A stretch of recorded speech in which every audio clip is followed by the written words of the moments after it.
Bienvenue à votre émission En Aparté. En Aparté a l'immense plaisir de recevoir aujourd'hui le professeur Amsatou Sow Sidibé, qui est le leader du parti CAR Lenen. Professeur, bonjour. Merci de nous avoir reçus chez vous. Le oui a finalement triomphé au référendum. Quel enseignement tirez-vous de ce scrutin? Bon, je dirais que le oui n'a pas gagné de belle manière. Au contraire, le référendum a été très mal organisé. Je dirais même qu'il a été bâclé. Et les résultats ne traduisent pas une réalité. L'achat des consciences. L'achat des consciences a perturbé la réalité des résultats du référendum.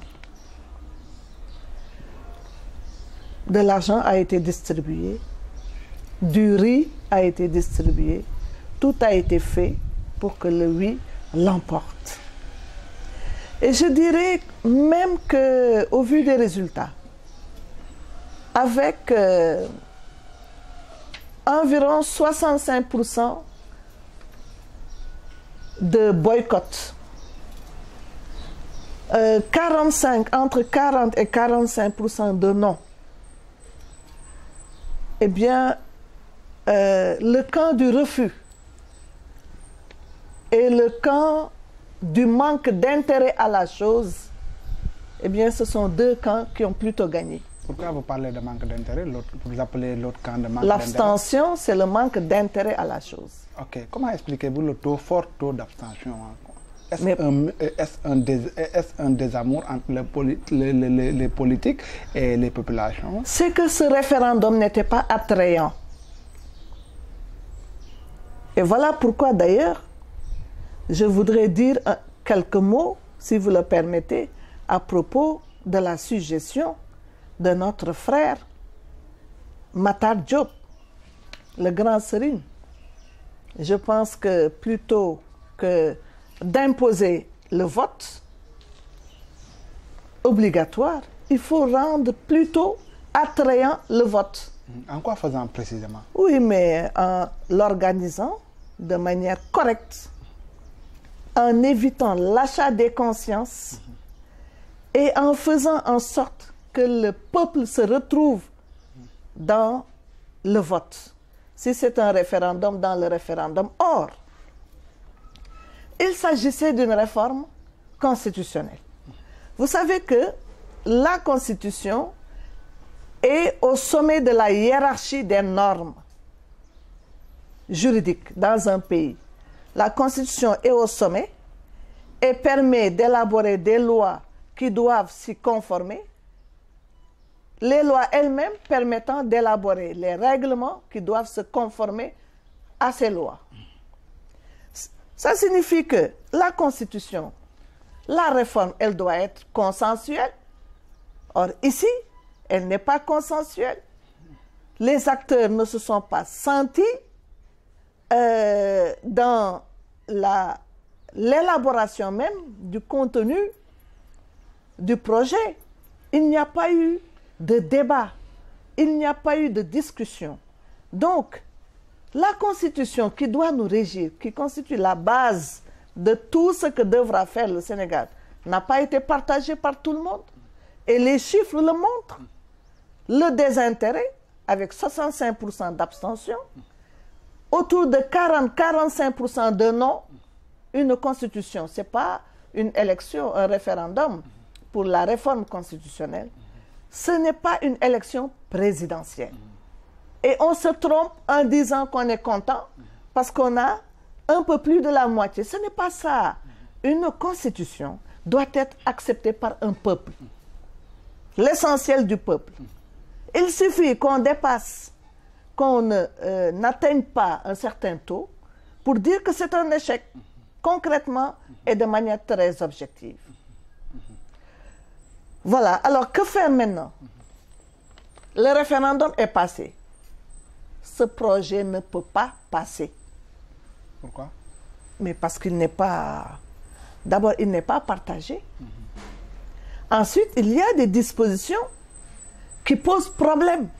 Vous avez vu que moi, dans un premier temps, d'ailleurs, j'avais demandé l'abstention. C'est par la suite que je me suis dit que le président de la République n'a pas tenu compte des observations qui ont été faites et qu'il fallait dire maintenant non. Mais certains de ses homologues dans le monde ont réagi autrement. Le peuple n'était pas d'accord, une partie du peuple n'était pas d'accord. Ses homologues sont revenus sur leur position. C'est ça la démocratie. C'est ça, parce que la Constitution n'appartient à personne individuellement. La Constitution appartient collectivement au peuple. Tout le monde doit s'y sentir. Voilà. Aujourd'hui que le référendum est voté, le président de la République appelle au dialogue. Est-ce que vous pensez qu'effectivement l'heure est venue vraiment de discuter avec le pouvoir pour effectivement débattre de tous ces sujets-là? Moi, ce que j'ai très peu apprécié, ça m'a posé des problèmes, c'est cette logique de bataille que le président de la République verse dans la politique. D'ailleurs, lui-même, il parle de mbapat. Il parle de quoi encore en sérère? Fadon? Fanfagno, je ne sais pas quoi. Je suis halpoulard. Bon, bref. Alors, ce n'est pas cette logique de bataille que l'on doit verser dans la politique politicienne. Ce n'est pas bien. Ça crée un déséquilibre au plan national. Or, nous avons eu au Sénégal, depuis l'indépendance, jusqu'il n'y a pas longtemps, justement une logique de réconciliation, de retrouvailles, de consolidation de la nation. Senghor s'était beaucoup battu pour ça, la nation. Le président Abdou Diouf est venu et a essayé aussi de consolider. Le président Wade aussi a essayé. Maintenant, il nous faut aller toujours dans ce même sens si on veut protéger le Sénégal en termes de sécurité. Oui, mais professeur, comment expliquez-vous un peu la réticence du chef de l'État à vouloir dialoguer? On l'a vu dans l'acte 3 de la décentralisation, il n'y a pas eu réellement dialogue et cela a suscité beaucoup de polémiques, ce texte. Aujourd'hui, avec également le référendum, on l'a vu, il n'y a pas de... Comment expliquez-vous l'attitude du président? Ah mais, je ne juge pas, mais je dis que le Sénégal a intérêt à consolider sa nation. C'est pour des raisons sécuritaires d'abord et ensuite de développement économique et social. Et je dirais que, de manière générale, un président de la République, c'est le président de l'ensemble des citoyens et citoyennes. Il doit avoir un esprit rassembleur. Il ne doit pas avoir un esprit de division. Or, par exemple, le référendum, ce que ça a créé dans le pays, c'est la division, malheureusement. Et ça risque de s'approfondir. Il y a des risques énormes. Quand nous voyons dans la presse, est-ce vrai, n'est-ce pas vrai? Mais en tout cas, c'est inquiétant que le président de la République parle de l'opposition. Le président de la République veut anéantir l'opposition. Ça, ce n'est pas la bonne méthode. On n'anéantit pas une opposition. La Constitution qu'il a proposée prévoit le statut de l'opposition, ce qui avait été fait du reste dans la dernière Constitution. On ne peut pas prévoir dans la Constitution le statut de l'opposition et vouloir en même temps anéantir cette même opposition. C'est la démocratie, l'opposition. Nous ne pouvons pas avoir politiquement un Sénégal monocolore. Il sera inodore, n'est-ce pas? inodore et les Sénégalais n'ont pas besoin de ça. Justement, donc peut-être c'est juste une image, mais le président de la République procède peut-être par stratégie en débauchant certains ténors, bon, je veux dire entre guillemets, de l'opposition. Avant c'était Djiboka, aujourd'hui Ousmane Ngom. Comment expliquez-vous un peu ces ralliements de ces deux personnalités en camp présidentiel, compte tenu de ce qu'ils ont représenté par le passé? Bon, mais je ne sais pas trop. Ils ont leur indépendance. Mais moi, ce que je dis, c'est que cette transhumance effrénée, cette transhumance ne fera peut-être que perturber davantage l'évolution du pays. Je crois que il vaut mieux s'investir dans le développement économique, social, culturel, dans l'équilibre, dans la paix des cœurs et des esprits, plutôt que de s'investir dans ce débauchage tous azimuts que l'on retrouve dans tous les partis politiques. Il ne faut pas que le parti au pouvoir cherche à déstabiliser les autres partis. Tous les partis politiques sont concernés. Mais ce n'est pas de belle manière. Ce n'est pas l'éthique en politique. Encore une fois, nous revenons à l'éthique en politique. Ça, ce n'est pas l'éthique. On peut chercher ses militants, mais avoir les yeux rivés en permanence sur les militants des autres partis, ce n'est pas ça la belle manière de faire la politique. Professeur, quand M. Ousmane Ngom déclare que l'opposition, le Front du Non, prépare, n'est-ce pas, donc, des attentats, des actes contraints à déstabiliser le pays et que ce front serait en collision avec des milliers de djihadistes, qu'est-ce que cela vous... Est-ce que vous vous en riez ou bien vous en pleurez? Moi, ce que je demande à mon frère Ousmane Ngom, c'est d'éviter que ce qui s'était passé durant son magistère, eh bien, se reproduise. C'est sous son magistère que notre étudiant, Mamadou Diop, eh bien, a été lâchement assassiné. Et d'autres, et d'autres. C'est tout ce qu'on lui demande. Et puis je crois qu'il vaut mieux éviter de mettre de l'huile sur le feu. N'est-ce pas? Il faut que chacun d'entre nous tourne sa langue cette fois avant de parler. Oui, mais professeur, en tant que ministre, quand même, sa sortie, quand même, elle est quand même grave. Comment expliquez-vous le mutisme du parquet, quand même? Parce que, pour moins que cela, on a interpellé des gens. Mais bien sûr, bien sûr. En tout cas, nous avons dit que l'une des tares de la réforme constitutionnelle, c'est qu'elle ne mettait pas l'accent sur l'indépendance de la justice. Elle ne met pas, cette réforme, l'accent sur l'indépendance de la justice. Alors, la politique du 2 poids, 2 mesures, eh bien, c'est un reflet d'un certain manque d'indépendance de la justice. Voilà, c'est tout ce que je puis vous dire sur cette question-là. Okay. Professeur, nous allons, par rapport à votre parti politique, aujourd'hui vous vous retrouvez dans l'opposition. Quelles sont les perspectives qui s'offrent à vous? Est-ce que vous allez rejoindre le grand cadre de l'opposition Alors nous sommes aux échéances électorales à venir? Nous sommes en train de travailler, nous sommes sur le terrain, en train de travailler et dans la perspective des législatives. Maintenant, les coalitions, nous y réfléchissons. Et le moment venu, nous vous dirons dans quel camp nous serons. Voilà. Voilà. Professeur, nous allons aborder d'autres questions d'actualité liées un peu au remous. En tout cas, ce que je veux dire, c'est qu'il n'y a pas que 2 camps. Hein? Ok, donc dans quel camp vous situez, vous présentez? Non, je dis, le moment venu, nous dirons dans quel camp. Mais il ne faut pas s'imaginer qu'au Sénégal, il n'y a que 1 ou 2 camps. Voilà. Okay. C'est bon, c'est noté. Maintenant, quelle analyse vous faites un peu par rapport à la brouille entre le Sénégal et la Gambie, dont les frontières viennent d'être fermées? Mais c'est dommage, parce que ce sont des pays frères, ce sont des peuples frères. Vous allez en Gambie, vous avez l'impression de vous trouver au Sénégal et vice-versa. Mais je voudrais dire que, justement, entre pays et peuples frères, le respect mutuel, la courtoisie mutuelle, eh bien, c'est de mise. Il faut absolument qu'il y ait ce respect et qu'il y ait cette courtoisie.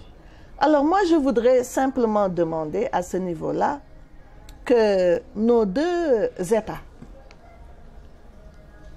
se mettent autour d'une table pour discuter.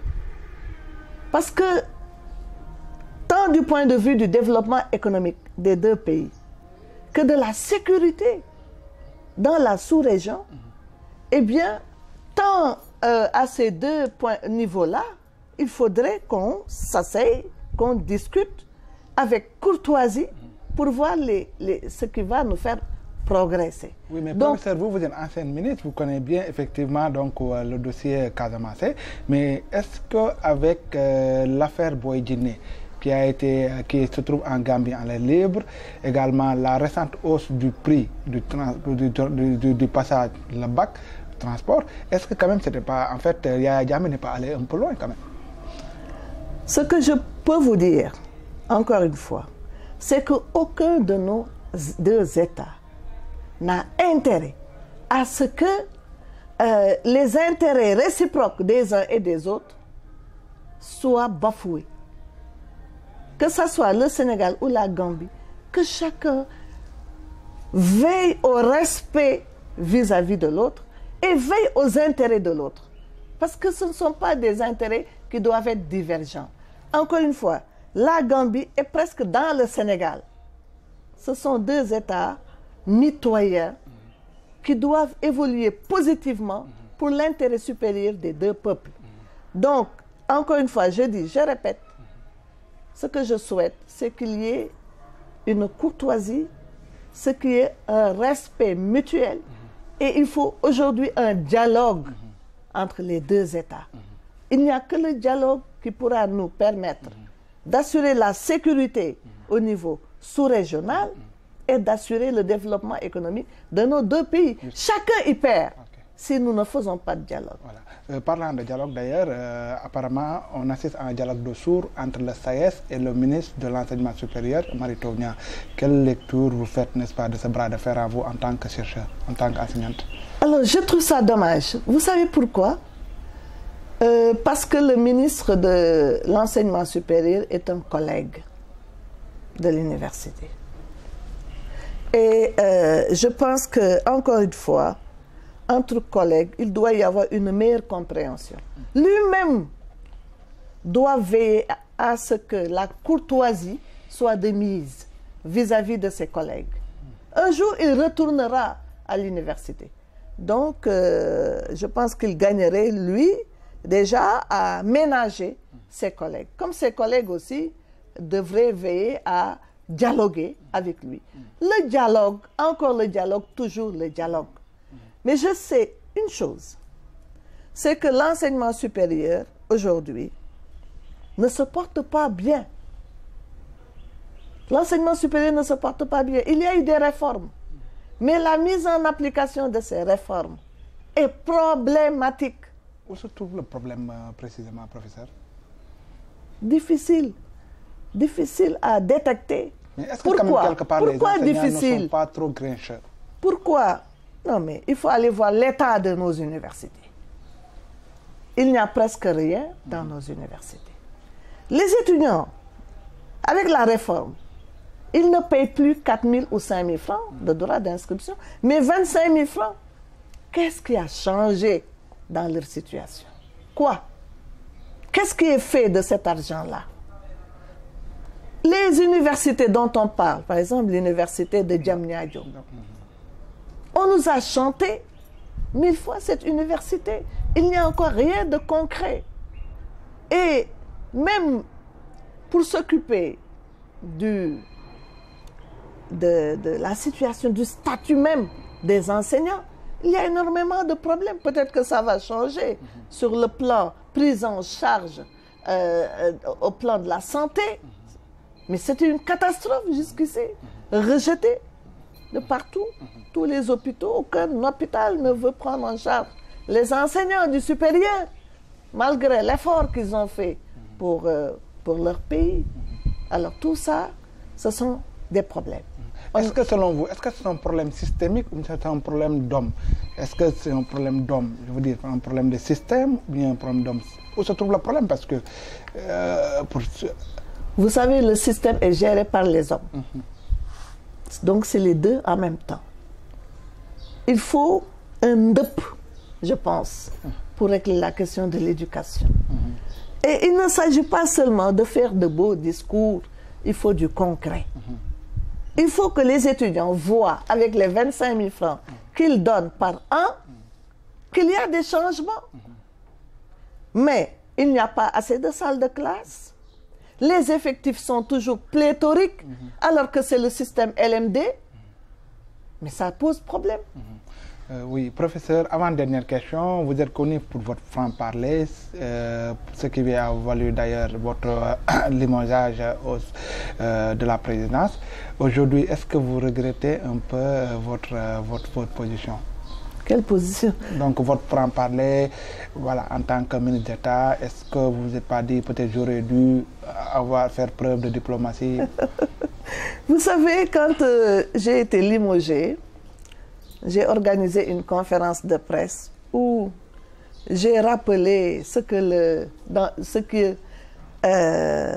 dans le CID, l'auteur, j'ai oublié l'auteur, l'expression utilisée dans le CID, je le ferai encore si j'avais à le faire. Vous savez, je ne parle pas pour parler. Je parle après avoir réfléchi. Et là, je puis vous dire que je ne regrette rien. Parce que ce sont mes convictions qui me font parler. Et en l'occurrence, ce sont mes convictions qui m'avaient fait parler. Voilà, donc je ne regrette rien. Et je retourne à l'université, d'ailleurs l'université que je n'ai jamais quittée, et à la recherche, et à autre chose. Autre chose comme vous nous faites le scoop. Autre chose. Non, mais vous savez, je suis dans beaucoup de choses, énormément. Je suis. Dans la citoyenneté. La citoyenneté, je ne l'ai jamais quittée non plus. La politique. Je fais beaucoup de choses. Ok. Voilà, donc Maître Assane Dioma Ndiaye, d'ailleurs, par rapport à ça, a dénoncé un peu la rétention de votre salaire après que vous ayez quitté la présidence. Comment expliquez-vous cela? Est-ce que vous pensez que c'est de l'acharnement? Vous savez, j'ai lu l'entretien de Maître Assane Dioma Ndiaye, quelqu'un pour qui j'ai beaucoup de sympathie, beaucoup d'estime, beaucoup de respect. Et bon, je pense qu'il a tout dit sur la question. Répéter, ce serait peut-être dévaloriser ce qu'il a déjà dit. Mais il a tout dit. Mais comment vous l'expliquez, vous, quand même? Parce que quelqu'un qui a eu à travailler pour la République et que les gens puissent retenir son salaire, c'est un problème. Voilà. Est-ce que vous pensez que c'est de la représailles? Mais j'espère que l'autorité reviendra à la raison. Vous avez pu entrer en contact quand même avec l'autorité, quand même, en l'occurrence le directeur du cabinet du président, oui, pour en savoir davantage? J'attends l'autorité. J'espère que l'autorité saura raison garder. Oui. Merci, professeur. Donc, voilà.